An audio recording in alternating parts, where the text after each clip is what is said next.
Our country is built on an idea. It's an idea so powerful that some of us have died to protect it. It shapes our connection, our politics. It forms the fabric of our daily lives. And it seems so fundamental we rarely pause to consider its significance. But here's the thing. This notion is entirely uncrafted. And although it feels like it's getting stronger and it's always going to be here, the truth is, it's becoming more fragile than we realize. This concept is a community.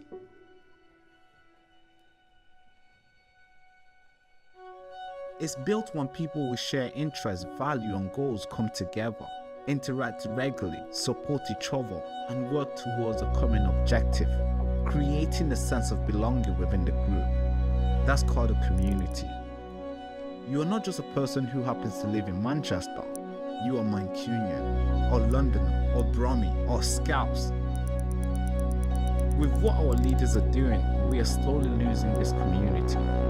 So let's stop for a moment to learn why this idea has existed forever and how it got us here. Because once you do, it makes sense why we should keep this concept alive. So help me build this community.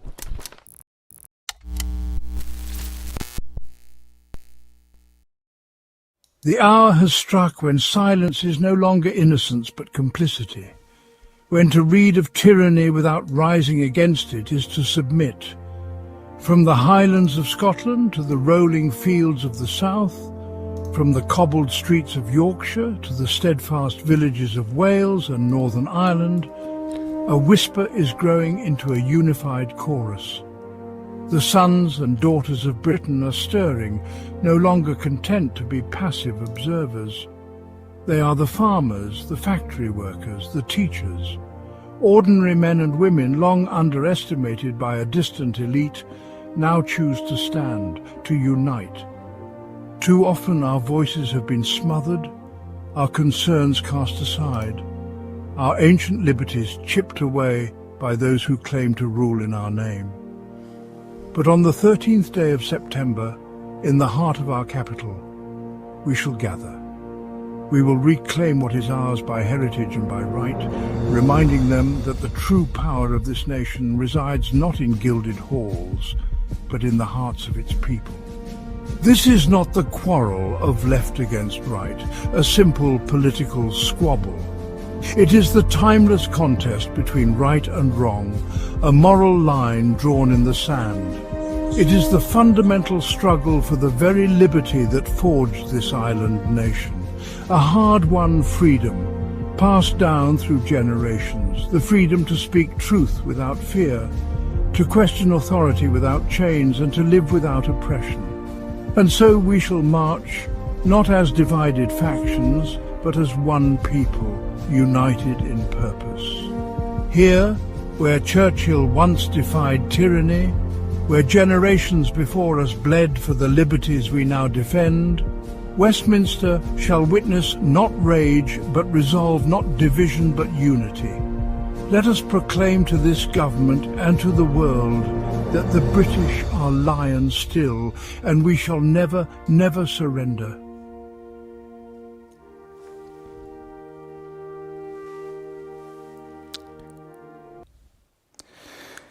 Ladies and gentlemen, patriots, truth seekers, digital warriors, welcome back to the show. And I'm your host, your patriotic brother, Baraka Amuri, here on the Baraka Show. Thank you so much for tuning into the show today. I was going to cancel this show today. I was not feeling very well to do this today. Wow. Well, yeah, I had a long night yesterday. It was I don't even think I didn't even sleep yesterday. I went to sleep around 3-4 o'clock, and I woke up at 7. Cause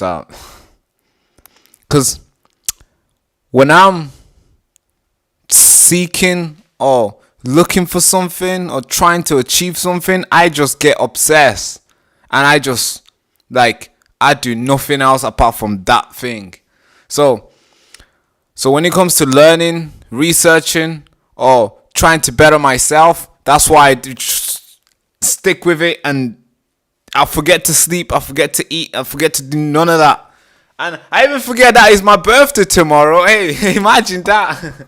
I mean, obviously I didn't forget. It's just that I don't do anything on my birthday. So it's my birthday tomorrow. I'm turning 24. That's huge. I'm grateful for that. Thank God.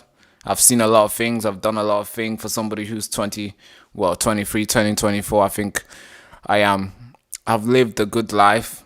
And I think I got many years to go. So, in Jesus' name. And of course, I know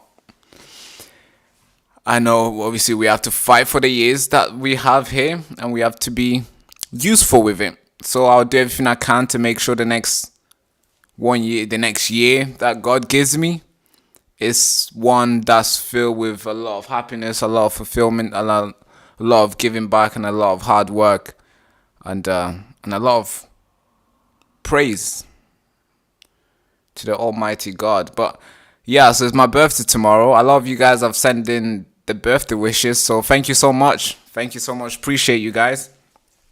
Some of you guys are asking, hey, how can we send you gifts and stuff? I mean, if you want to send something physical, so let me know. I can figure out a postal address and send it to you. If you want to send something like on the emails or something like, letters and stuff. Or if you want to send physical letter, you can send it through post. I'll send you a place where you can send it to. Or if you want to send things on the email, obviously the email is in the description. If you want to fund the war, if you want to fund the channel, because we're fighting YouTube right now. We did our punch. We responded to the suppression of this channel last month, August 25th. We responded to the suppression of the channel, and they have 30 days. Well, they had 30 days to respond. Now it's coming to like 14 days left, I think. Yeah, 15 days left till we hear back from them. So if you wanna support me financially, just put it towards the YouTube fight, and we're gonna use that to fight those guys, because this channel is heavily like censored. I look at people's channel, I'm like, wait, what? And I'm very happy for all the guys who are doing well. And I'm like, no way, I reported this. Like, I was the first one to report this, but I'm looking at the channel. Obviously not comparing on stuff, but I'm like, wow, that's how bad we're censored. You could be 6 hours early to report the news, and your video would be like, I mean, we right now on this channel, it's lucky that we get, if we get 1K view on a video, it's like, wow, that's the best performing video. That's literally where we are today.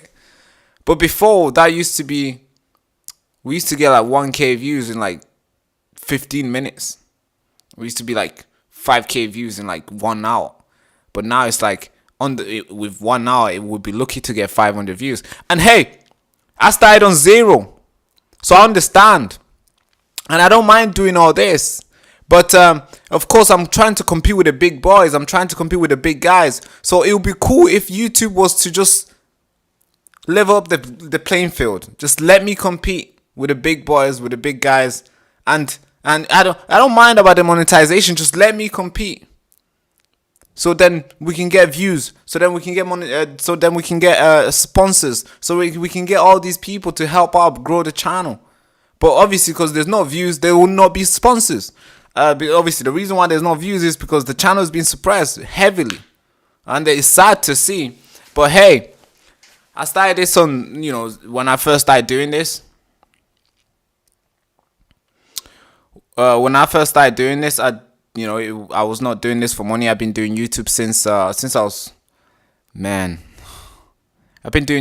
was 14.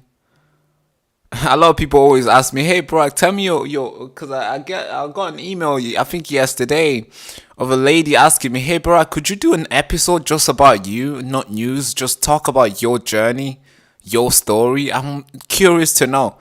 And I think I want to do that, to be fair, but not today. We got a lot of things to cover. Well, not a lot. We got some stuff I want to cover. I got a huge message to send to the black community. I don't know what the heck is going on. Guys, come on. What's happening? Hello, brothers and sisters, aunties and uncles, fathers and mothers. I mean, grandpa and grandmas. What's going on? Something needs doing. Something needs to be done, because the way the black communities, the way we're doing, the way we're, yeah, come on, no, man. It's terrifying to stand here as a black man and to go on social media and see other black men talking and reacting to how a white young Ukrainian lady got butchered in a bus, and I see how the black people are like responding to it and reacting to it. I'm like, really, bro? Like what? How are you trying to justify this? How? Yeah, it just makes zero sense to me. So I got a big message for that. I'll try to tune it down a little bit, because I can get passionate sometimes, and obviously YouTube hates that, so I don't want to be too passionate. Next one is France. Macron. Yeah, he needs to go. Or maybe his next government needs to do something good to the country, or they're gonna just see everything going like they're just being captured to be irrelevant or something. I don't even know how they got a nuke, to be fair. They should not have the nuke. Islamists will take that nuke from them. The left will probably take it. I mean, the way the country is becoming a joke. Seeing what's going on in France. I mean, what the heck is going on? Those are like one of the biggest, the most powerful, I'll probably say second most powerful country in Europe. Obviously, if you include in Russia, then obviously Russia is the top one. But yeah, Paris, we need to talk about that. Macron needs to step down. Macron stepped down. Are you breaking the news right now, TC?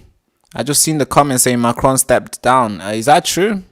Do I need to go back and like reshuffle the change what I'm trying to deliver here? If he has, then good day. Thank you so much for breaking it down. I hope he has. But yeah, so we're covering France. I got a huge message to the black community. I got a huge message to the ladies who are traveling using public transport. Please stay away from that. I need you to stay away from that place. Get a car, get a bike. I think it's way safer to be on a bike now than to get in a bus or train. So please, ladies, listen to me carefully. Take the bus. Don't take the bus. Ride the bike. Don't walk. Yeah, it's becoming very dangerous. Cause just when you think like, oh man, something happened in America, Charlotte, a lady got butchered in a bus, she died, and you think, okay, the public will be cautious enough, and the killers will go into hiding, and you'll be like, okay, it won't happen. It won't happen again. Like, it won't happen straight. It won't happen today. But there's a lot of videos that are coming out today, or maybe yesterday, that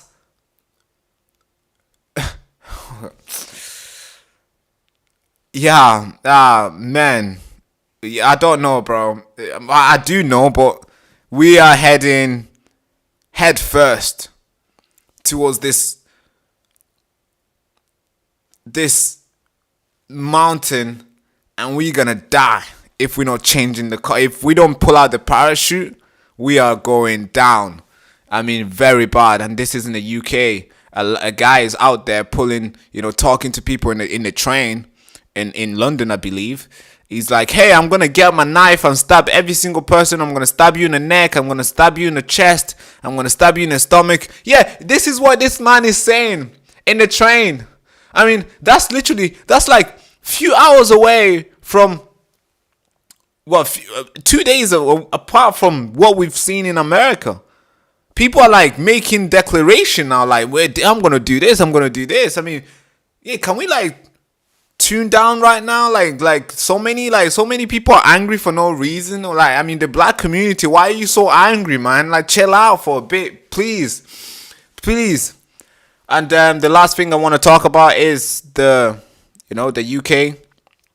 we are finally proud again, and I mean that in like the most, yeah, I think the nation is proud again, and I think that's good. If you were driving, let's say 3 months ago, if you were driving around, I mean, it was very different around the road, right? It was very different. So, but now today, if you drive around today, you are being greeted on every single postcode by every single lamppost with UK flags. You know, you got a St. George, you got a Union Jack, and I think that is great. That's a sense of prideness in the country, and I love it. You just gotta love it to see it everywhere. I think yesterday I was walking to go get a drink from the nearest convenience store, and I seen a lot of flags that got put up again. You know, they put them up. I seen sometimes they disappear. I know why they disappear. You know, some people come and cut them down, but then next time when I come back again, I see them being hung back up, and I think that is so good. That is so good. So hey, we are proud again. So let's get into today's news. Let's get straight into it. First of all, by the way, I'm a bit rusty today. I've not slept. I've had only 5 hours of nap, I should say. I had 3 hours last night, and I had 2 literally just before coming live, because I needed to nap for 2 hours, so I can have a little bit of consciousness here live. So I'm gonna be I'm not gonna be smooth with it, so please bear with me in the comments. Don't come at me too fast if I say something wrong, if I say the numbers wrong, because I tend to be a little bit dyslexic, you know, especially when the camera's on. Get worried. Anyways, let's get straight to it now. Let's talk about the country's prideness right now. I want to show you this video. I want to play you this video. It's circulating online, rightfully so. And I want you to take in the words, what the words that the video, well, the narrator is saying.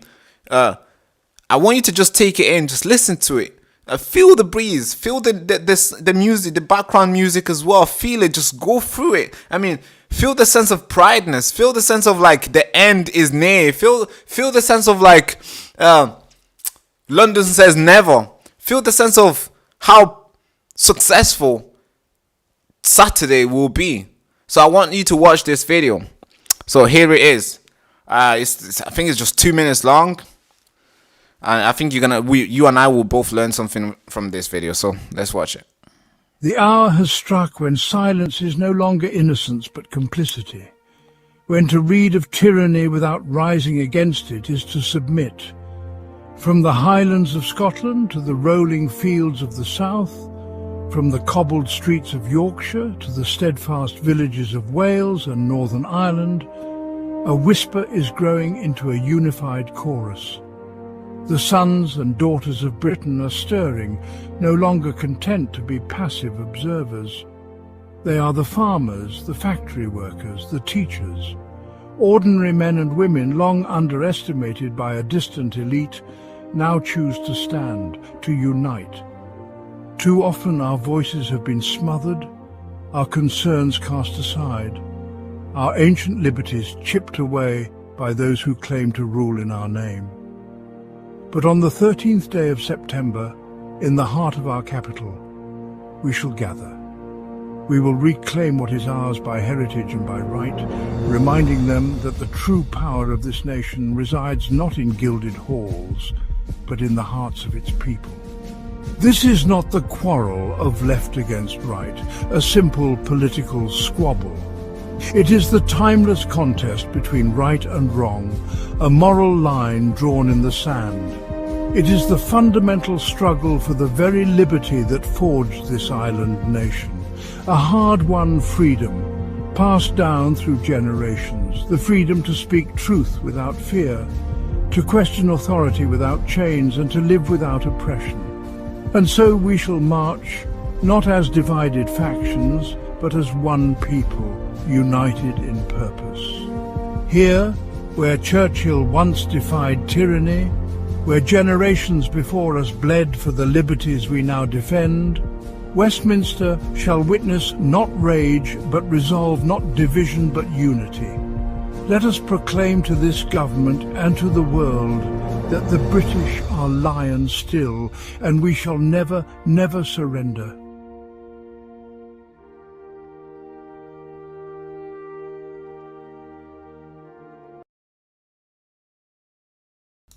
That was powerful. You have to say, you have to agree with me. That was powerful. Yeah. And it makes sense why that was powerful. So, now, that's what's going on now. People are proud of the nation. People are looking forward. We are aggressively patient for September 13th. I mean, the nation is ready. Talk about readiness. Talk about persistence. Talk about taking down the capital. I mean, that's what the people want to do, and that's what they're gonna do. Now, I also made one video as well. I made this video, I think,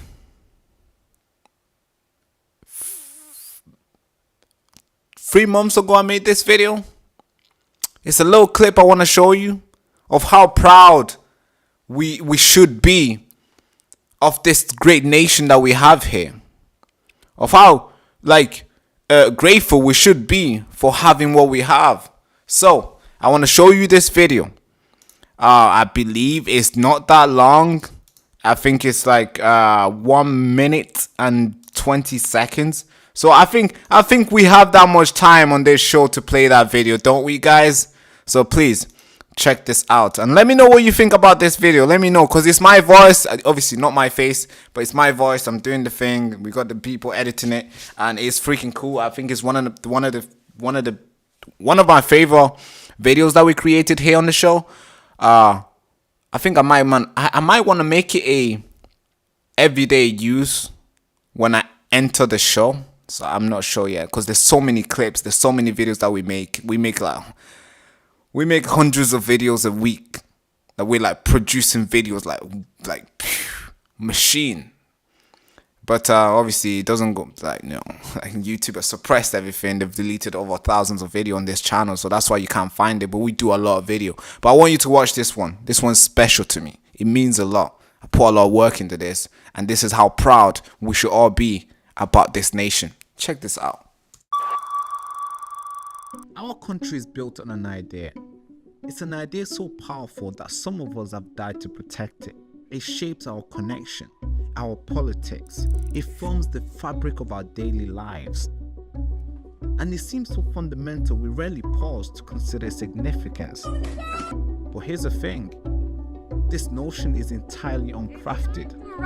And although it feels like it's getting stronger and it's always going to be here, the truth is, it's becoming more fragile than we realize. This concept is a community.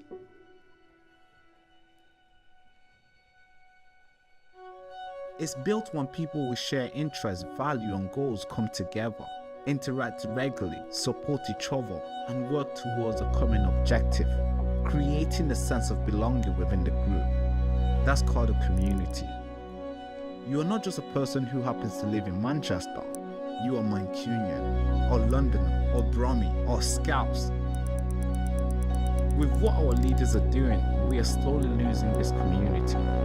So let's stop for a moment to learn why this idea has existed forever and how it got us here. Because once you do, it makes sense why we should keep this concept alive.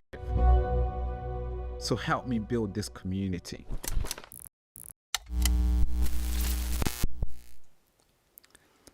Help me build this community. Help me build this enigma machine that we're building, this big giant medium where we'll be counter-narrative, we'll be destroying the bias and return the nation back to be proud of itself. Help me build this community. That was the message. And I think we are doing that. As much as they are suppressing this channel's reach, we are building that big community. We are fighting. We are stronger. I mean, how many people do we have in the chat right now? We have 38 people watching. Yesterday we had like 20. It was bouncing back 20 to 30, 20 to 30. Now we have 38. So yeah, I mean, of course they've suppressed the thing, but guess what? We're fighting back and we're gonna win. And we're proud. I'm proud. I'm sure you are as well, and everybody is. I'm gonna show you some clip how proud people are. Here's one of them. So now everywhere you go in the UK, you're not just being greeted by road signs. No, you're being greeted by a flag on every single lamppost, and that is beautiful to see. That is wonderful. That's how proud people are in the nation now. You know, we've seen a lot of people burning flags. We've seen a lot of people protesting, being, you know, this victimhood mentality. We've seen a lot of that, and I think the nation is tired of that. Yeah, you can't be a victim every day. You gotta take some accountability for it. So we're tired of hearing people cry. So people are proud. We're hanging up the flag, and it's everywhere, and it's always been at the back of the screen here. Yeah, so that's how proud people are. Here's another one where now people will paint the whole car, like just renovate the whole thing, get the flag on it, the whole building, you know. They just put it on. There's flags everywhere. This is beautiful. This is great. That's how proud the nation is now, and I love to see it. I love it. You have to. You know, when a guy, whoever, you know, let's say if somebody's on a holiday and they come to UK, this is what they're greeted with, and that is beautiful. They need to be reminded where they are. They need to be reminded that they're in Great Britain. You know, they don't have to walk too long. They don't have to go to the embassy to see, you know, our flag. No, they just have to come outside the hotel and boom, lamppost is there. That's what they need to do. That's what they need to have. We need to have Britain's, you know, Union Jack, St. George, everywhere. So that's important, and I love to see it. Look at this. Flag being hung up by Jewish students. They take part in Operation Raise the Colours in London. Beautiful. Everybody's uniting together, and that is something that they try to. I mean, they're trying to stop that from happening. They are working very hard. They got agents working double shift to stop that from happening. But yeah, we've broken out. You know, we've broken out from this farm, and we're loose now. We're running wild in a peaceful sense. And this is what we're doing. We're raising the colors. We are flagging it. We are putting in every single lamppost, and that is freaking sick. Now, if you're tired of seeing these flags, I'm sorry, don't go outside, because there's so many of them. There's so many of them. Even every single building is taking some. Here's another one. If you're tired of seeing the flag, stay at home. Don't come outside. Yeah, that's it. Just make it as big as you can. Don't come outside if you're tired of seeing the British flag. Stay at home. So that's something I wanted to cover today. You know, I'm proud of what's going on right now. I'm happy. I am, you know, I'm grateful to be in this land. I think every single person who is here should be grateful. It doesn't matter if you're born here. You know, so a lot of people, a lot of parents would travel here just to give birth because they know how great this land really is.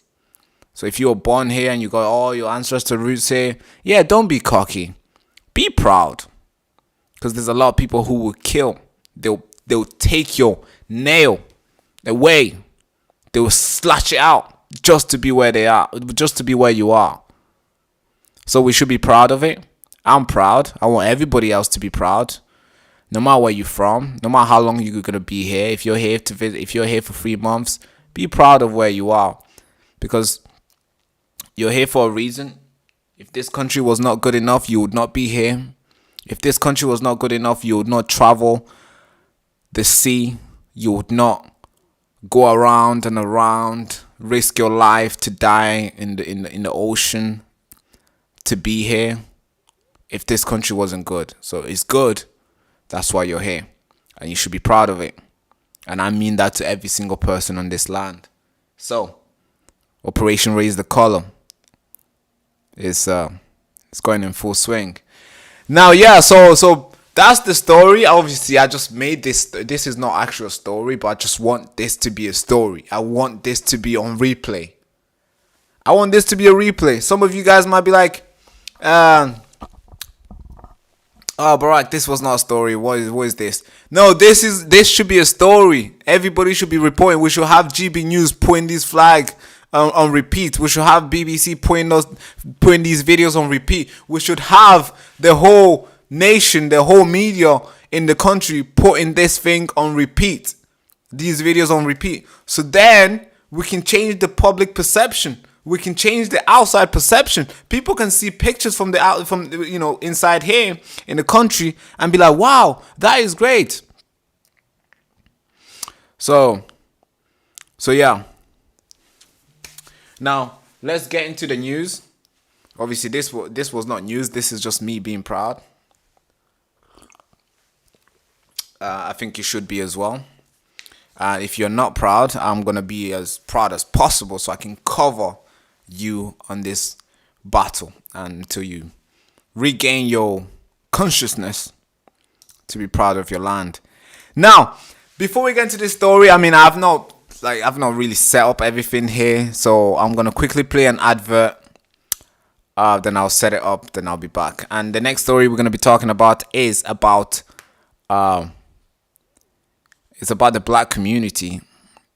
I got a strong message for those guys, for my community, so called. So brace yourself for an impact for that. I'll try so hard to keep, because I can go on for very long, and I can get too harsh sometimes. So I know YouTube is reviewing this channel. They're looking for a reason to take us off. They're looking for a reason to kick us off. I know a lot of you guys are saying, hey, Barak, go on Rumble. We are on Rumble. Why are you not there? We are on Rumble. We are live on Rumble right now. And who's watching there? Let's see. We got one person watching from Rumble. Shout out to those guys. I am on Rumble. I've been trying on Rumble. And we obviously, of course, you're not going to just blow up straight away. But this is where we are. We've created a home here on YouTube. We can't just let them kick us off. Why? For what? For what reason? We're going to have to put off a fight. That's what patriots do. They fight all the time. You don't get bullied. You don't just go. Because I remember when I was in high school, year 7, I got bullied hard. In year 7, I got bullied hard. Year 8, I started fighting. Year 9, I was the biggest bully in the school. Not that I'm proud of it, but it's just that I say, hey, no more bullying, no more. Nobody's going to bully me. If he said something, he put a middle finger up, yeah, he's getting it. So that was me, and I'm really yesterday I was looking back at my life and I was like, wow, I've changed. If I was to meet somebody who I went to high school with, they'd be like, who is this kid? Who's this guy? Because I'm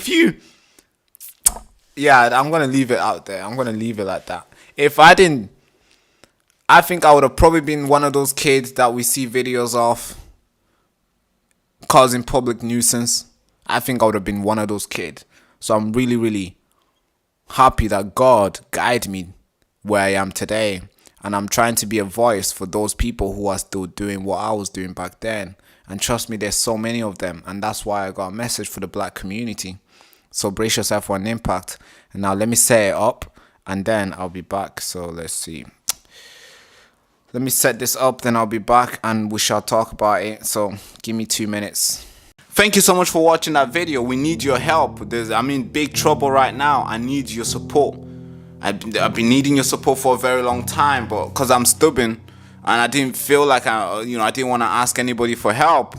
Back in January, they demonetized this channel, they censored us. I thought I'm gonna fight them by myself, so I never asked you for help. So I just kept on giving, and I was doing everything for free. I was doing all this stuff. I was covering the expense. I was just maximize my credit card, all this stuff. Because I thought, man, I'm gonna fight it off. We're gonna build this big, huge empire. We're gonna seize the airwaves, and we're gonna be the best, biggest video, radio, broadcasting, television station in the UK. I just kept on going. That's in January. So I never really asked your help. Now it's been 9 months. I'm in more shit than ever before. So I need your support. I need to keep this channel alive. If in the next coming days, if we don't get your support, I don't know. I'm not sure what YouTube would do. They might just they might just cut us offline. I'm not sure what they might do. And it's so scary because they're not just cutting the channel, they are cutting my face on the app as well. So that's dangerous. That means I won't go on other channels. So I need your support. If you've been standing on the fence, if you've just been watching from the sideline, this is your time for you to jump in. We are out of players and we need you to jump in the pitch and play. We need you to come and score because we are losing this game. We've been losing for 8 months. And it's been 9 months now. This is the last month until I hear back from them, and I need your support to fight whatever that comes. So, if you haven't support, or if you have support and you feel like you still got something to put in, go to thebarakashow.com and leave your donation or anything that you can, or just click the first link in the description. It will take you straight to Stripe, where you can just leave a donation. We need your support. This is serious. We don't need it tomorrow. We need it now. If you can, of course, if you can do it. And the show host, Baraka Amuri. Attention, attention, attention. This is not just a normal t-shirt. This is your battle armor in this war against lies and manipulation and deception. And when you wear this t-shirt, you are not just making a statement. You are drawing a line in the sand, and you're saying, I will not be silenced, I will not be bought, and I will not be steered. Every thread in this t-shirt screams defiance. Every letter of I found the truth, not propaganda. Or maybe every letter of the nation needs to know is a rally cry out for independent thinkers, disruptors, the people who refuse to bend to the mainstream media narrative. We need your fund, and this is your chance to stand up, to speak out and fund the fight for the truth. Don't just wear it like a regular t-shirt. You have to live it. The nation needs to know you're gonna live it. Yes, please. I need you to fuel the resistance. Be the reason why the truth survives in this country. Please get yours at thebarakashow.com, and thank you so much for keeping us on air. Thank you. In the shadow of the digital gulag, we fire up the truth cannon and blast through the lies. And the show host, Baraka Amuri. Now, thank you so much for giving me your time, waiting till I figure this thing out. Now, I am back. It's not figured out yet, but I'm back. Thank you so much for the birthday wishes. Thank you. Appreciate you. Now, I don't know if you know, but there's a story that's obviously being reported everywhere, rightfully so. And yeah, it's a story about a Ukrainian girl who went to, who sought refuge in America after Ukraine and Russia war, Putin. So she defeated Putin. She won against Putin. So she beat Putin. She didn't die in Ukraine. So she won against Putin. She dodged all the suicidal drones, and she dodged all the bullets, and she did everything possible, and she escaped. So that's a great fight. So she went to United States, and she was working at the pizza parlor, I believe. On the night that she obviously worked, and going back home, she's just going home. I mean, what is there to worry about? Normal. I mean, when you finish work, the first thing that's in your brain, the only thing in your brain is to get home, shower, eat, and if you got something else to do, then you can do it, whatever. But I believe that's what she had in her brain, in her mind, to get home and to get home and to eat, shower, and do whatever she wanted to do. But she got in the bus. She sat down. She put her feet up. She relaxed. And that was it for her. That was it.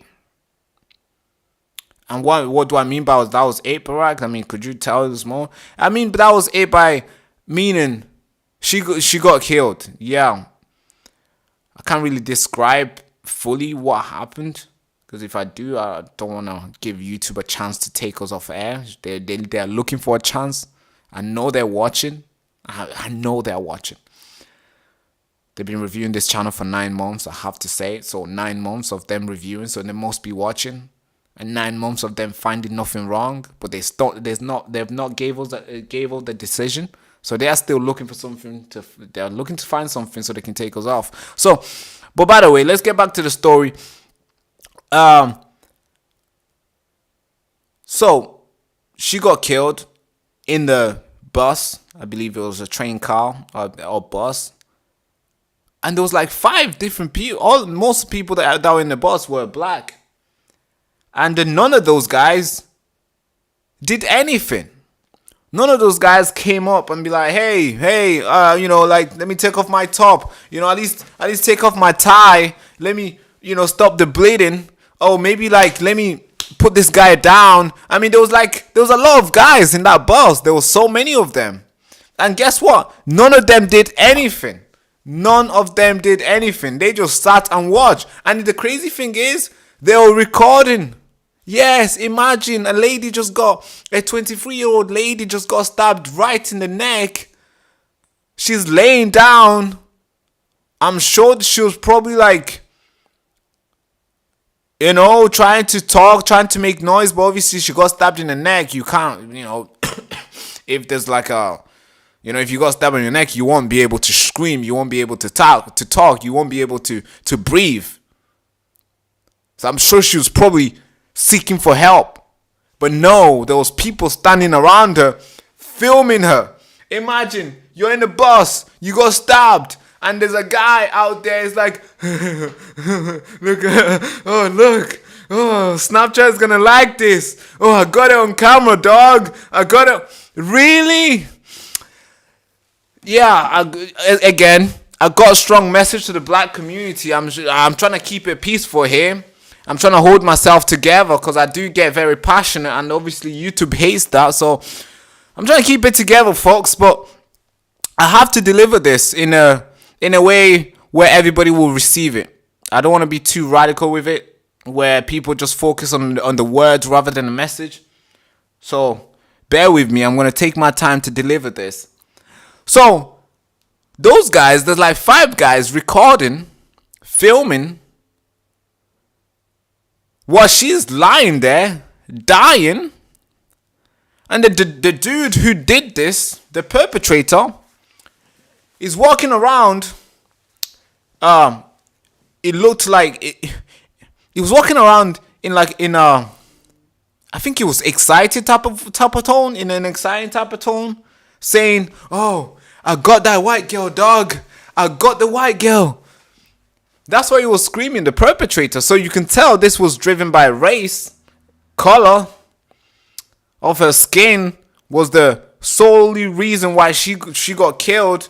Because as soon as he stabbed her, he was screaming. The guy is walking around, he's like, "Oh, I got her, dog. I got the white girl, dog." So obviously those videos have been released by the FBI. And it's circulating everywhere online. You'd think this would be a moment where the black community will come together and be like, okay, that was not good. That's not fair. She escaped Putin. She beat Putin with his war machine. She beat him. She escaped to America. She survived, and she started working to contribute to the economy. Law-abiding citizen. And then she got killed. You'd think everybody would be on her side. I mean, I shouldn't even be saying you would think. I thought, it would be normal. Like, that's like, talk about common sense. That's one. But apparently not. We're living in a world where we are so divided now, where a young girl can be stabbed and there will be people supporting and cheering the perpetrator. I mean,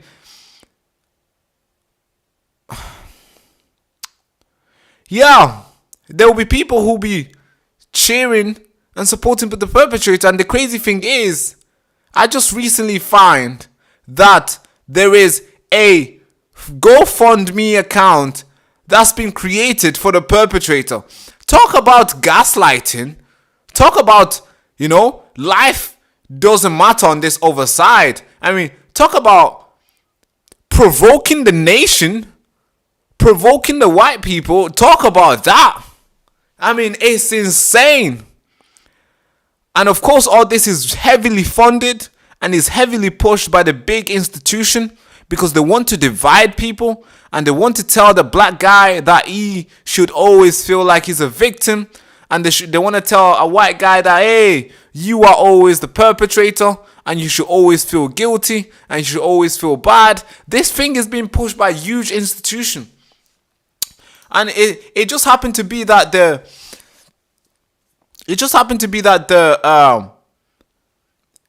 mother of this guy, who the perpetrator of this monster, told the judge not to release him. Let's talk a little bit about the perpetrator before I show you the videos that black individuals, black creators have been reacting, how black individuals have been reacting to this. Now, but let's talk about the individual. So, he's been arrested. How many times? Not 2 times. Not 3 times. He's been arrested 14 times. Yeah, 14 times. I mean, what the heck? Yeah, 14 times. That's huge. That's like full-time career. Like full-time career criminal. Like, that's like, talk about, I just commit crime for a living. That's literally his profile. 14 times. And he was not meant to be released, but the judge released him. The mother was saying, hey, don't release this guy. He's going to kill people. And the crazy thing is, he came out, he got released, and he killed somebody. I think something should be done to the judge. I don't know. Maybe we should fine her. She should lose her license or something, some ban. We should give her maybe 5 years ban. I don't know. Something needs to be done so other judges can see that and notice that, hey, we're not going to do it. We're not going to do it again. We've learned from our license, but I don't know what will happen. So that's one. Now,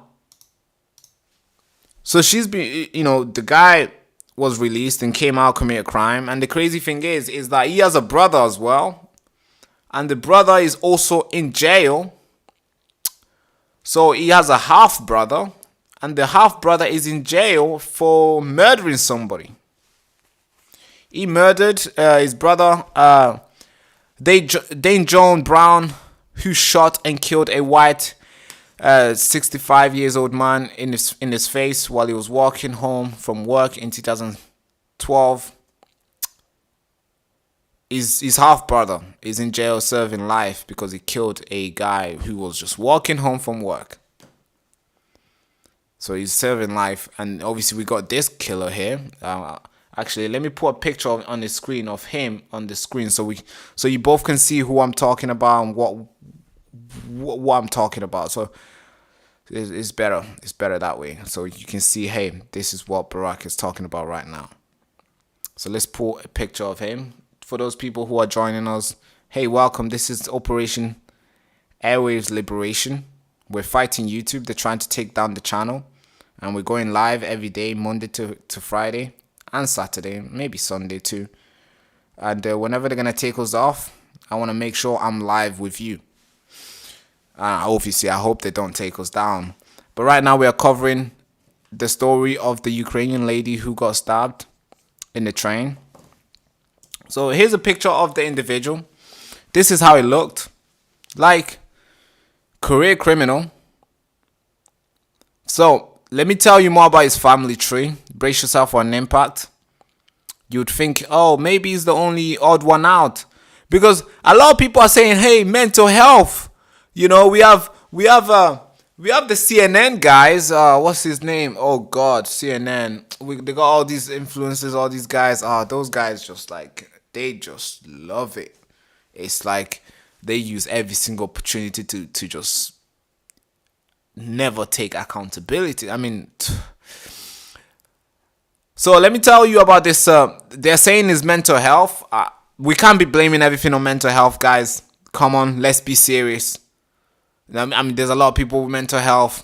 You can't be going out there and killing somebody and be like, hey, mental health, let him go. No. Now, so the killer that you're seeing right now, he has a brother, half brother, which he's in jail right now for murdering a white guy, a white man, 65 years old man, in the face. He shot him in the face while the guy was walking back from work in 2012. So he's serving life sentence. That's, that, not him, not the picture you're seeing right now, but his brother, half brother. So he's in jail. Now, of course, this killer has a dad. Of course, they always have dad. Of course, you always have to have a dad. And his father is also a criminal with prior arrest for breaking and entering, felony conspiracy, and possession of weapons on the University of Carolina Charlotte campus. So his father is also a criminal. The son is also a criminal. The son has been jailed for 14 times. The mother cried, saying, hey, don't release this killer. Don't release him. He's going to kill somebody. But obviously the judge just said, hey, he wrote me a letter. He told me he promised me that he's not going to do anything wrong. Let him, they let him go. And here we are today, where young Ukrainian who flee war dead because the judge got a nice promise letter that, hey, judge, I will not commit a crime. I'm sensible. I've read my book. I've done my homework. I am fine. Please, let me go chill with the homies. And the judge was like, okay, you won't commit a crime. Promise, pinky promise. 14 times is pinky promising. Now, if this guy commits the 16th time, if he comes out and commits a 16th time, I don't know what we should do. But obviously Trump is calling out for a death penalty. So I think that'll be, if they go ahead with that, I think that'll be the end of his career and the end of his life. But that's up to America for them to deal with. Now let's talk about how the influencers in the black community are responding to this. You would expect everybody to hold hands and come together and sing and raise money to help our family and their close ones. So then, because like everybody should be sad about this situation, but it seems like not. I don't know why. I'm not sure how. It seems like we're so divided. We're talk about divide and conquer. Like this is like it's like divide. It's like Moses dividing, splitting the sea. That's how divided we are. Where people on the white side, on the white side are like divided, and the black side are divided. It's like fire on oil. It's like water on oil. We can never get together.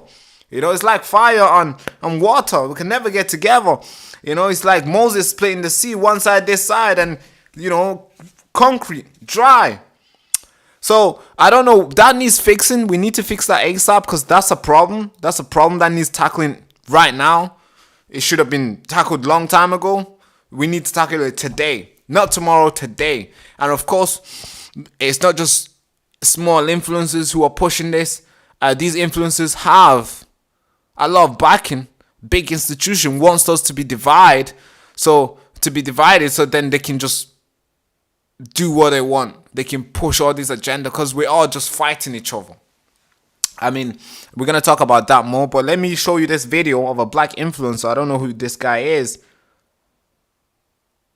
giving out his message. Listen to this. Brace yourself for an impact because this might piss you off. I will say, I talked to 99.9% of black people about this story, about what transpired. And it's horrible. I think we all agree on that. And they wanted me to give a message. And on behalf of 99.9% of black people, I'm here to talk to the white ignorants out there and let y'all know we are deeply uncaring. That is correct. We don't care, bruh. I'm sorry. We don't give not an ounce of caring about what happened to this girl on the train. I will say, I talked to 99.9% of black people Yeah. about this story, about what transpired. You heard that right. He's talking, he was live, and they had 40,000 people watching on that live stream. And I bet you a lot of those people agree with him too. This is where we are today, where a Ukrainian lady can be butchered in the train, and influencers will come out and say, we do not care. Why? Because it was a person with different color than my skin. What the heck is happening? And you might be thinking, Barack, chill out, man. It's just one guy who's lost it, who's just doing it for clout, and he's doing it for views. Leave him alone. Why are you making this a news? Actually, sir, Mrs., this is not only a person who's responding this way. There's so many influencers. And for some reason, the videos, they get pushed in the algorithm. Their video just get millions of views for basically calling out for white genocide, I should say. So here's another clip I want you to watch. It's a TikTok video. Most of these guys are on TikTok. They get famous on TikTok hard. So, yeah, watch this video. How many black youth, black young girls, guys who have been psyoped to think that they should just hate each other, they should not come together with white people. I don't see that benefiting us in the long term. I just seen that just creating more problem and causing stories like this to exist. So here's a video I want you to watch of these influencers justifying why blacks should be hostile to whites. Oh man, yeah, it's dangerous. TikTok should be sued for the amount of anti-white hate they have allowed on this platform. And I'm just giving you a small sampling. You may not be your ancestor, but they fucked the hell around, and now you will find out. That's all I got to say for you, baby. That is your generational. You are not to be trusted. You are not to get too close. You are to stay your white ass in your lane. All the white people to the back of the bus. Don't even scream back door. Walk. Miss your stop and walk. I don't even want to see you in my provision. I don't want to see you at...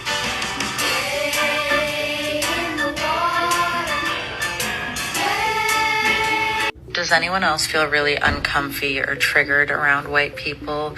Even when the white people aren't doing anything, they're not bad white people, they're not doing anything harmful, but there's this general feeling of mistrust or being And guess what? I usually get censored when I expose their racism, but these anti-white creators are allowed to go viral. Like I said, TikTok should be sued for this. TikTok should be sued for the amount of... Yeah, they should be sued. I mean, I should sue TikTok, to be fair. They talk about censorship. We are the most censorship show. We are the youngest censorship show in the UK. TikTok demonetized our channel like a long time ago, and they were citing that, hey, it's so stupid. It's just so stupid. All of them have come for us. When I post a video on TikTok, we had over 110,000 of subscribers on TikTok. We still hold the account, but every time when we post there, the video gets, you'll be looking to get more than 500 views on TikTok. And they booted me out. Well, they booted the account out of their creator profile thing, the creator thing, monetization thing. They gave me 30 days to appeal. I just thought, man, get away. I don't want to do TikTok. I'm not here to contribute to the... I mean, TikTok is full of young people. I think it'll be good to be there. I'm probably gonna make a return on TikTok, but yeah, the channel is still there. You can go follow it. But yeah, TikTok needs to be sued, the same as YouTube as well. If I was oh God, this cough is killing me. If I was making videos about me being sad, me being a victim, me crying every day, on why white people did this and this and this and this. You want to know what will happen to this channel? This channel will explode. The amount of views, it will be insane. Sponsorship will be calling. Sponsors will be calling. BBC will be inviting me to go talk and tell them how sad I feel. You know, Sky News, they will give me a show if I was sitting here and talk about how oppressed I am. But since I don't do that, since you don't do it, Barack, you're most likely to resonate with a lot of people, and the way you come across and the way you present, demonetized. Channel deleted. This is why I'm talking to the black community today. I'm gonna make sure the guys, the team cuts this video up and spread it everywhere. Actually, I want this part to go on TikTok because there's a lot of young people there. We need to reverse this psyop where we have all these beautiful people, by the way, beautiful, nice blacks, king, beautiful, nice queens. You see a lady beautiful, but then the way they carry themselves, and you're like, wait, why are you so stubborn? And why are you so you never take accountability for anything? I mean, a lady just died. A Ukrainian lady just got butchered in the train, and you have the audacity to turn on your camera and go live and talk and justify the murder. I mean, what is happening to us? Why are we so divided, man? We gotta come back. I mean, we have to get back together. We have to recognize that whatever has happened in the past has happened, and what's gonna happen today is we are in control, and we should not let that go on for a very long time. We can't have our kids hating each other. I want to see my kid in the park with a white kid dancing and playing together. I don't want to be living in a place where there's white kids there. I don't want to take my kid. Really? Oh, there's black kids there. Oh, I don't want to take my kid. But it seemed like that's what the big institution wants, because if they wanted to stop this, they would not fund these influencers. They would not monetize these influencers. They would not push their content, and they'll make it hard for those guys to excel in what they're saying. Because the big institution want that. They want us to be divided. So guess what? They push that side, and they make sure that side is everywhere. And it's so sad to see that there's a lot of people who are believing and falling into the trap. And I feel very sad the fact that this is where we are today.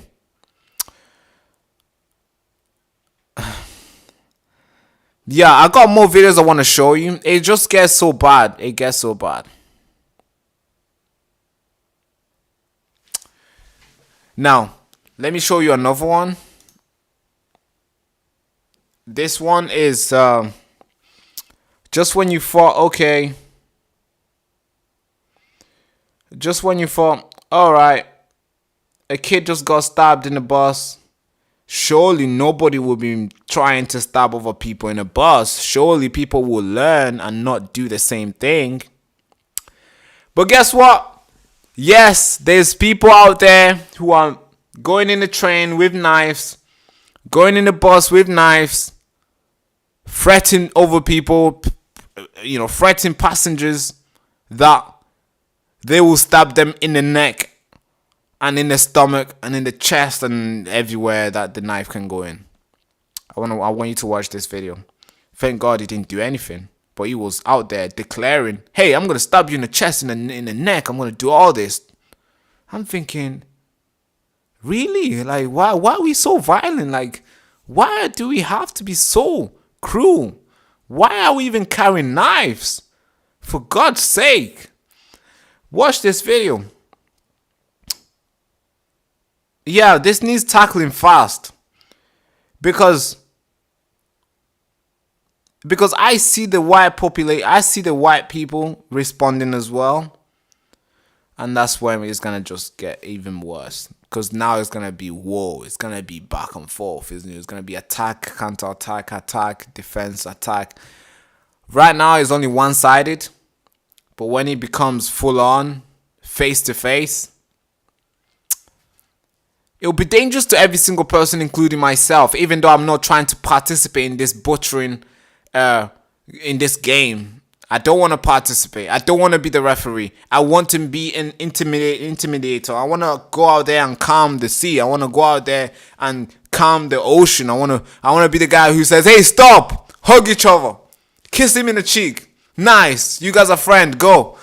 That's what I want to be. I want this thing to stop, because the moment the white people start responding as well, it will be very bad. It will be bad. Because we don't want to be in a place where you feel like, ooh, if I go that side, the white people will stab me. Ooh, if I go that side, oh, the black people will stab me. No, we don't want to live that way, and we don't want to be segregated. Oh, man. So I want you to watch this video. This guy declaring, I believe this is in the UK, he's declaring to the public, or to the people in the passengers in the train, that, hey, I got a knife, and if somehow you touch me, I'm going to stab you in the neck, I'm going to stab you in the stomach, I'm going to stab you in the chest. That's literally what he's declaring in the tube. What? Talk about being allowed to roam around with so much impunity. Talk about what's the word for this? Yeah, I have to hold my words carefully. But hey, anyway, YouTube wants to take us off. We're not going to give them the reason. So here's a video I want you to watch. I stab you straight in your chest. It's not there? I'm ready to get one stop anyway. Production. Here's the reason. It should be here. Why is it not here? Oh, there it is. I stab you straight in your chest. So it's going to replay again. I'm ready to get one stop. Replay. I stab you straight. Stab you straight in your chest, in your neck. I'm ready to get one stop anyway. Come.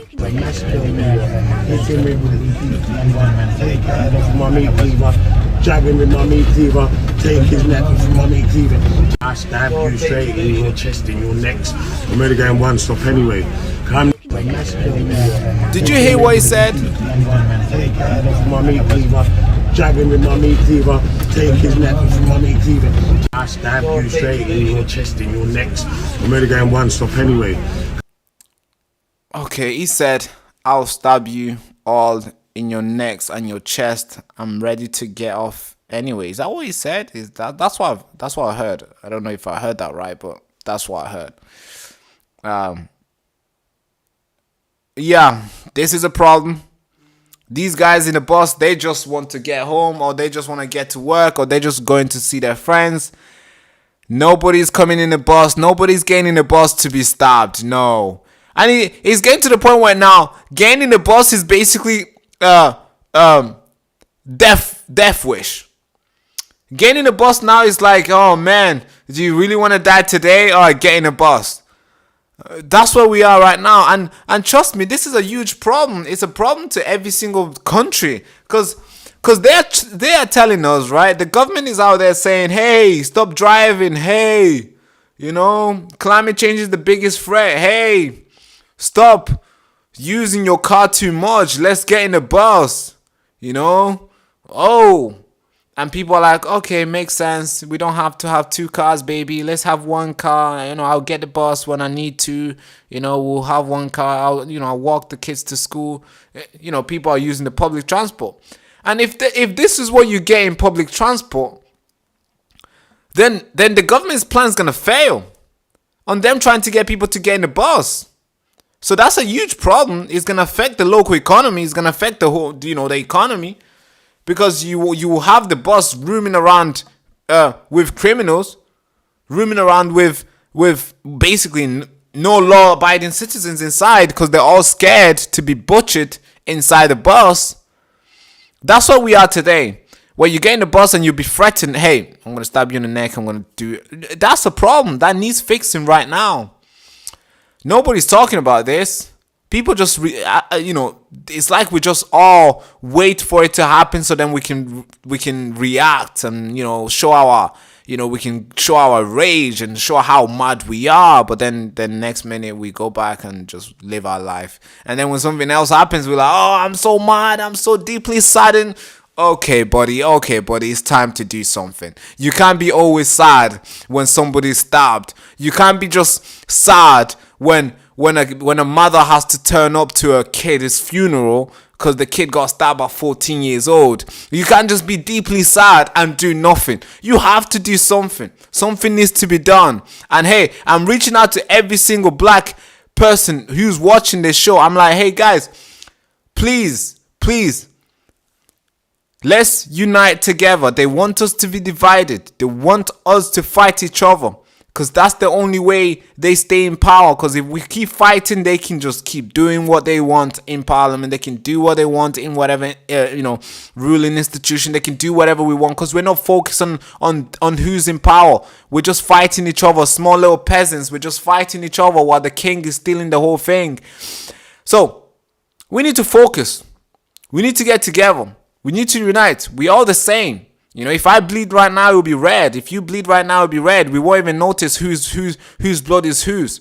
So, please, if you're watching this, and if you walk around with a knife, or if you have any sort of beef, or if you have any sort of like ops, enemies, please drop that down.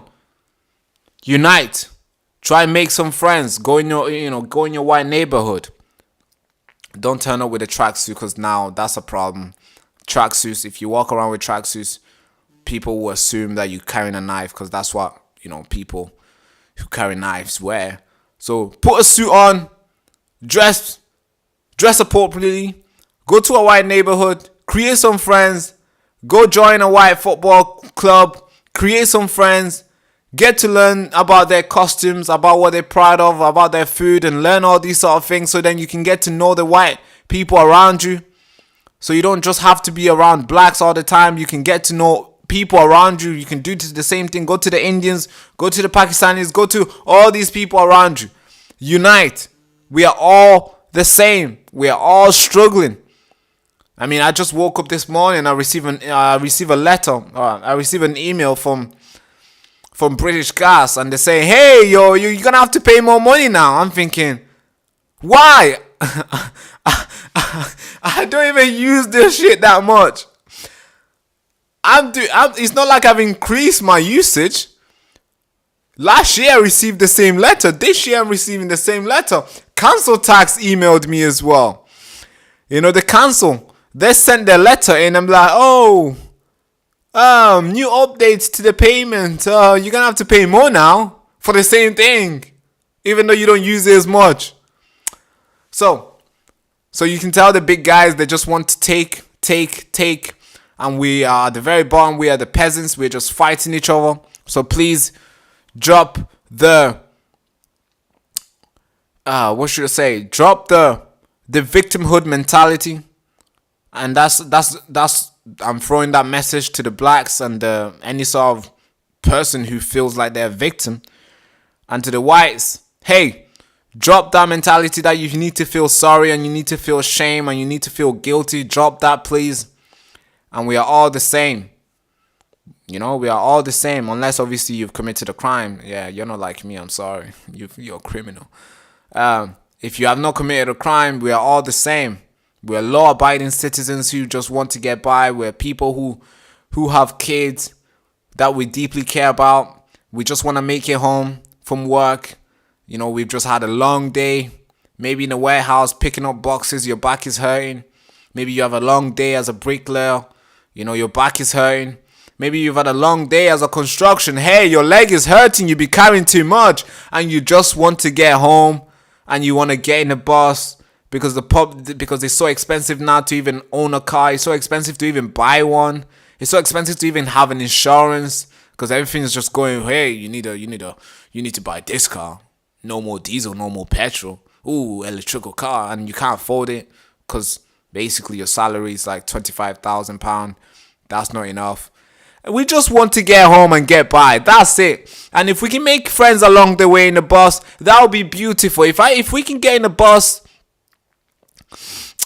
if we can get in a bus and meet a different, a black guy, and he's like, hey boss, hey, how you doing? You just came from work? Me too. Oh, I'm tired. Yeah, what are you doing tonight? Fun, bubbly chat, having fun. That would be good. That's what we want to have. I want to get in the bus and talk to people and have fun and get out my stop and, bye-bye, see you again when I see you again, stay safe, and that's it. That's all we want to have. We don't want to be walking in the bus and be like, where should I sit? Oh, man. Oh, nah, I'm not sitting next to him. Oh, no, I'm getting off the bus. We don't want to be living in those situations where we're going back to Rosa, to the famous lady. Getting told to get back in the bus, back in the back of the bus. I believe Rosa Parks, famous, good work that she did. We don't want to be in that situation. We don't want to be segregated. We want to be living in peaceful, and we are all just normal people. Now, there's a lot of video I want to show you, but I think I've sent a powerful message. I think what I've said so far is enough. I don't want to go too far. I don't want to be repeating the same thing. I'm sure you guys already understand what I'm saying. So this is the message. Please receive it well. I love you guys. You guys are, my brothers and sisters, queens and kings, aunties and uncles, grandmas and grandpas. I love you guys. You guys are cool. Let's all get together, hug each other. We are all the same. We are all struggling. We just want to get by, and we get sad someday. We cry someday. I think since we share all that, we are all the same. So we might as well enjoy this life as we have it here with us still. So yeah, that's one story. Now let's talk about France. Oh God, talk about embarrassment. This is one, not this cup. France, Emmanuel Macron. So Emmanuel Macron, he thought he was a sneaky, sneezy, and he thought he was a smooth guy, right? When he called the general election, and he thought, oh, I can just call the general election and everything will be fine, and there will be nobody who will be coming for power, and I'll just have it all, and all my best friends will be around to run, and I can just cherry pick them as we go. But obviously, he called the general election long time ago. I believe it was early this year. I think it was last year or early this year. He called the general election. I think it was around from March, June. I think around then. He called this general election, and the results was not what he was looking for. Marine Le Pen just came out of nowhere. Boom! Caused problem. And he caused something that he was not anticipating for. So he needed to deal with that. He picked one of his friends. He put them in the government. And obviously they're incompetent, of course. They are. They messed it up. So, yeah, they messed it up. Then he picked another one. And this one wanted to put some crazy bill. And people disagree with it in Congress. They disagree with it, with this bill that he was trying to push, apparently. And then he wanted to justify to people how strong this government really is. And so he called for a vote of confidence, right?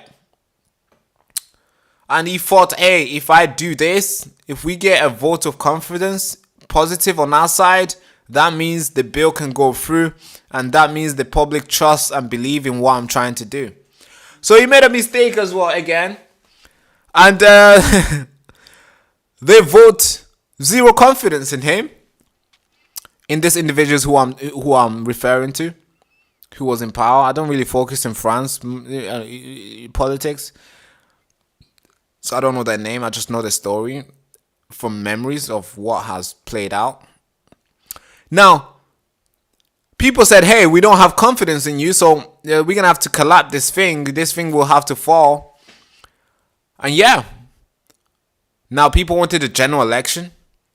People want Marine Le Pen to take over. But obviously that's not going to happen unless Macron calls for it. So he just picked another guy. He picked one of his loyalist friends, I believe. Let me see if I can pronounce his name. His name is... Okay, let's see. Where is this guy? Sebastian. His name is Sebastian Lecornu. I believe. I think so. I hope so. He was a minister of armed forces in 2022 to 2025, and in 2020 he was a minister of four overseeing territories overseas. From 2018 to 2020 he was a minister of local authorities. From 2017 to 2018 he was a secretary of state for logistical transition. So he's had the skin in the game.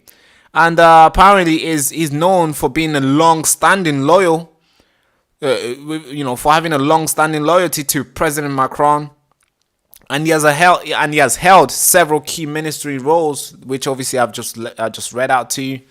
So Macron just picked his friend. He's like, "Hey Sebastian, go please, don't fuck it up, don't fuck it up."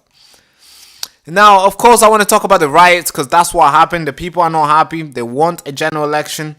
The right wing, the right wing are waking up everywhere in the world, and they're asking their government to basically, hey, we want this person and we want him now. Stop messing around. We've seen enough of you. You're not doing well. We want to stop. We want to have mass deportation. We want to stop this illegal migration, and we want to put an end to all these madness. This crime, and we want to keep the country safe. But obviously on the left, they don't agree with that. They want everything to be, chaotic. So that's why there's been a lot of riot. And the riot has been going on for what was announced to happen today. And of course, I want to show you the videos of that. It's talk about riot. I mean, I reported to you what happened in Nepal yesterday. I reported to you on how they took back their country hard. They made those guys run away. So basically France, the French people seen that, and I'm sure they got motivated, and they're like, hey, let's do the same thing. And they tried to do the same thing because they were setting fire on almost every single thing they seen. So here's a video I want you to watch. You can see hundreds and thousands of people, smoke around the place. Hundreds of people turning up, and they're saying no. They're saying no to whatever Macron has planned for the country again. They want him gone. They want everything gone. They want a new face in, and they want to change everything. But because Paris is known for riots now. Almost every they riot if they lose, they riot if they win. So sometimes the usual suspects just turn up just to riot, because they're like, hey, I got nothing to do this weekend. Oh, it's not even weekend. Oh, it's Thursday. Oh, I got nothing to do anyway. What are we doing? Oh, rioting. I'm gonna be there. That's basically what the individuals they have in France. They just riot whenever they want, however they want. Here's a video I want you to watch, so you can tell there's some people who just turning up to riot. Some people who just like, hey, I just want to burn something. And here's a video. Fire in the street, bins being burnt, and I'm sure there's a lot of videos to come. Right now, this is what I have, and here's a clip I want you to watch.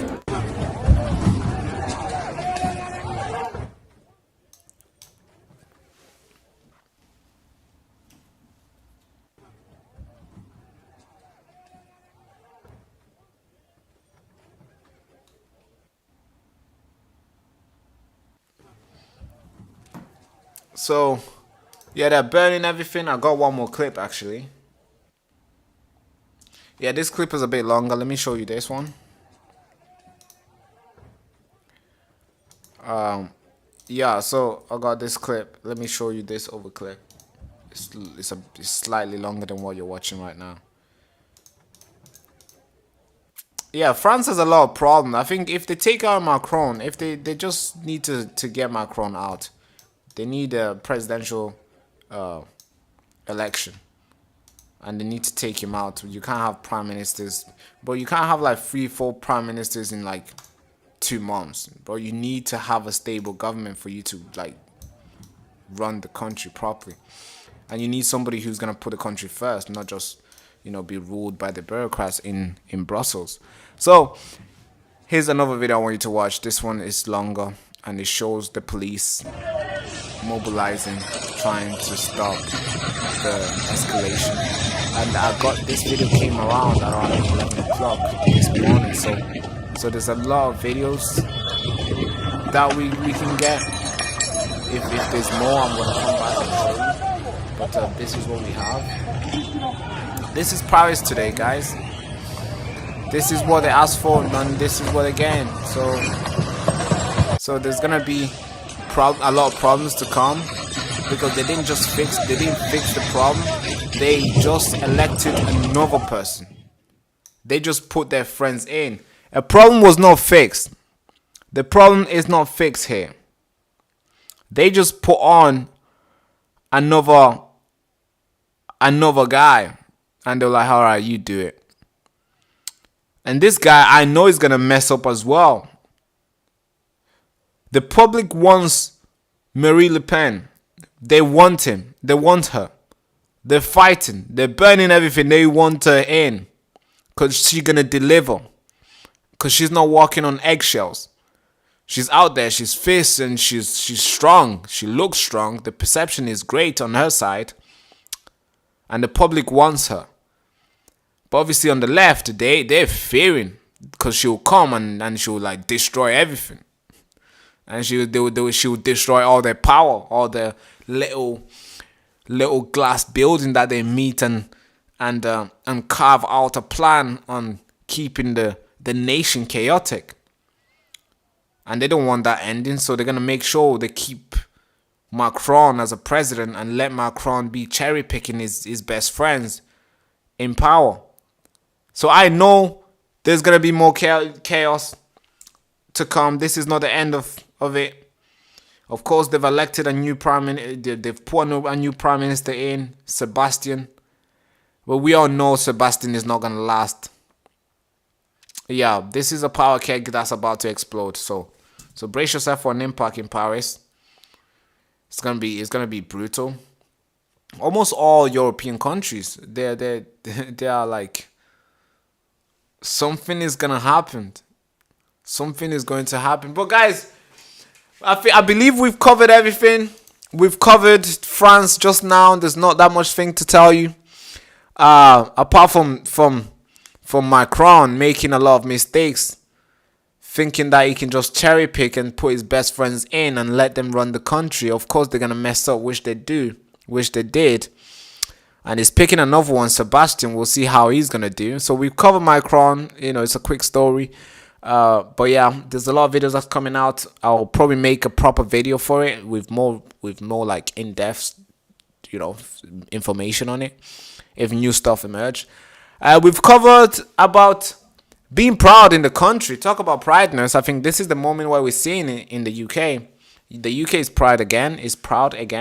So we've spoken about that, and we also have spoken about the divide and conquer that we're seeing full displayed here in the UK.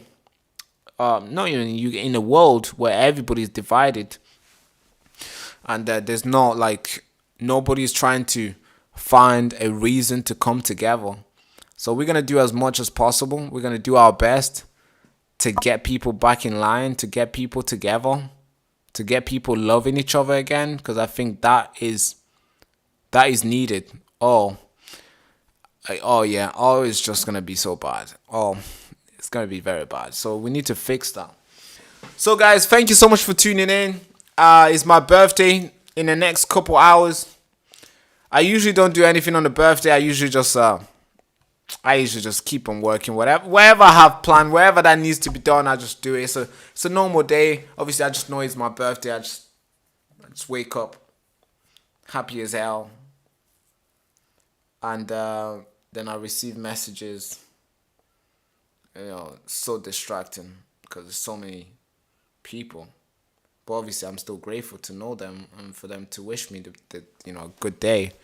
But I don't have big things planned on the birthday.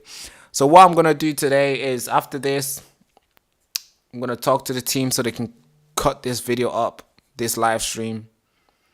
I want to show them what I like, what part I want, and stuff. And then I need to try out some stuff on I need to take a picture and send to people with a cake. Oh God. I feel like I'm still young, but living and acting like an adult.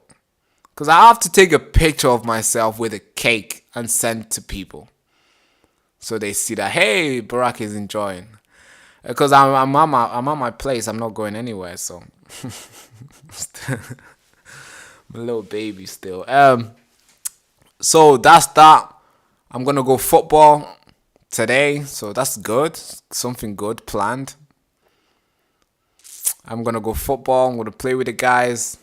My friends coming. We're gonna play for 1 hour. Then I'll be back.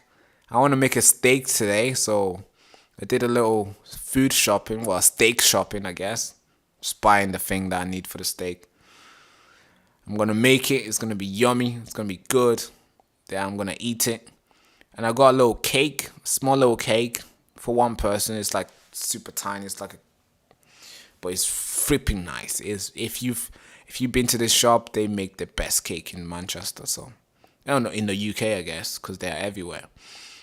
So we got that little cake. I'm probably not gonna finish it all because it's gonna be too sweet. Then I'm gonna sing happy birthday to myself. I'm gonna cut the cake. And I'm gonna eat it. And then I'll call it a day. Then I'll probably feel like, man, this is stupid. And I'll just get back to work. That's how my birthday goes. But I am happy. Thank you so much for your messages. Thank you. I appreciate you. I mean, 9/11, 2001. I seen your messages. A lot of you guys are like, hey, this is a banging day. You had a banging day. Explosive day. I was like, yeah, it's a super explosive day for sure. But yeah, it's what a day it is. So 9/11 tomorrow. It's my birthday. So thank you so much. Appreciate you guys for being here. Thank you so much for turning up today again. I want to thank you for the regular viewers, Jenny. Thank you. I appreciate you so much. Thank you so much. It's like you guys are like virtual mothers to me. You give all these advice like, hey, it seems like you're sick. You should you should take this medicine. Hey, you gotta take care of that cough. So thank you so much, Jenny, for being so generous and great and wonderful support to the channel. So I want to thank you for that. True Founder, as always, thank you so much for moderating the chat. Thank you so much for keeping the chat active, kicking out the bad actors, making sure the channel is run in a way it meant to. So thank you so much. Danny Tomo, thank you for tuning in to the chat as well. Appreciate you. I'll see you on Saturday. It's going to be huge. It's going to be wonderful. I can't wait. It's going to be freaking great. There's multiple people here. Thank you. Yeah, so many messages. I'm looking at two different chats. So I'm looking at YouTube and over comments. That's why I'm trying to respond to you guys. I don't know how to say your name. Most people don't put a real name. So yeah, Danny, let's sit down one day. Let's sit down very soon. It'll be powerful. It'll be powerful. I'm on this podcast run. I've done a lot of podcasts. I think this is the first time we are inviting people in the studio. We're trying to renovate this thing. As you can see, the colors. I mean, we did this in a rush, and everything we did in a rush. I painted it on like 1 hour. I just painted the whole thing so then we can just get going. But now I'm thinking to like renovate the whole thing and invite people to the studio. We had one guy here last Saturday, John Watt. What a wonderful guy. We had him here in the studio and we did a huge podcast. So I'm ready. Whenever you're ready to sit down, I don't know if you want me to come to yours or to your studio or you want to come over here. Or maybe we can do it virtually, but I would rather do it in person. But virtually would be okay as well. So yeah, I'm going to reach out to you personally so we can talk and reschedule the time, Danny. So yeah, it's going to be it's going to be great. And I want to thank you, everybody. Gok, my Gok and my Gok. I hope that's your name. If it's not, let me know. Thank you so much. Appreciate you for keeping the chat active. People on Rumble, thank you so much. People on X, thank you so much. And people on Facebook, we had a couple guys yesterday on Facebook as well. Thank you so much. The reason why this channel is active is because of you. You are the real, you are the Paul of ears. You guys are the ones who keep this channel going. As you already know, we are demonetized, censored. We barely can get 100 views on YouTube, and we're fighting them. We're fighting this great fight with these guys, and we're not gonna lose because we got you guys. I mean, we've launched this campaign to fight YouTube, and it's only been up there for a day and a half now, and we've raised over 2,600. We've raised on that over a day. So you can tell there's a lot of people who go to work and invest their money into this show to keep it going. And they want us to defeat the globalists. They want us to defeat the elite. They want us to defeat YouTube because they're trying to take the channel down. They're trying to take us off. But obviously we're rejecting that. And we're not going to go off. We're gonna fight. And thank you so much for everything you guys have done. And I want to end it here. I want to play you this video to remind you of how proud you should be to the nation. You should be proud. I want to play you this video. I want you to watch this video. And then I'm going to go. So, without further ado, thank you so much for tuning in. Hand to the head salute. Bye-bye, bye-bye, bye-bye. The hour has struck when silence is no longer innocence but complicity, when to read of tyranny without rising against it is to submit. From the highlands of Scotland to the rolling fields of the south, from the cobbled streets of Yorkshire to the steadfast villages of Wales and Northern Ireland, a whisper is growing into a unified chorus. The sons and daughters of Britain are stirring, no longer content to be passive observers. They are the farmers, the factory workers, the teachers. Ordinary men and women, long underestimated by a distant elite, now choose to stand, to unite. Too often our voices have been smothered, our concerns cast aside, our ancient liberties chipped away by those who claim to rule in our name. But on the 13th day of September, in the heart of our capital, we shall gather. We will reclaim what is ours by heritage and by right, reminding them that the true power of this nation resides not in gilded halls, but in the hearts of its people. This is not the quarrel of left against right, a simple political squabble. It is the timeless contest between right and wrong, a moral line drawn in the sand. It is the fundamental struggle for the very liberty that forged this island nation, a hard-won freedom, passed down through generations, the freedom to speak truth without fear, to question authority without chains, and to live without oppression. And so we shall march, not as divided factions, but as one people, united in purpose. Here, where Churchill once defied tyranny, where generations before us bled for the liberties we now defend, Westminster shall witness not rage, but resolve, not division, but unity. Let us proclaim to this government and to the world that the British are lions still, and we shall never, never surrender.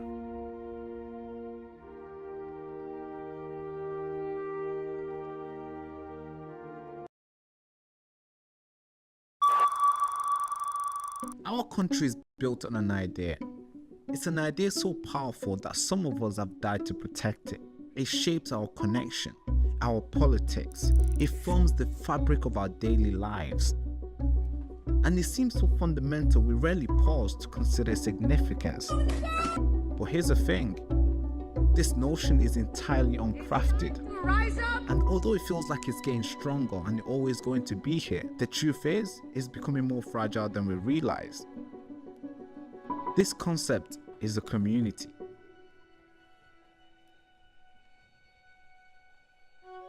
It's built when people with shared interests, value and goals come together, interact regularly, support each other, and work towards a common objective, creating a sense of belonging within the group. That's called a community. You are not just a person who happens to live in Manchester. You are Mancunian, or Londoner, or Brummy, or Scouse. With what our leaders are doing, we are slowly losing this community. So let's stop for a moment to learn why this idea has existed forever and how it got us here. Because once you do, it makes sense why we should keep this concept alive. So help me build this community.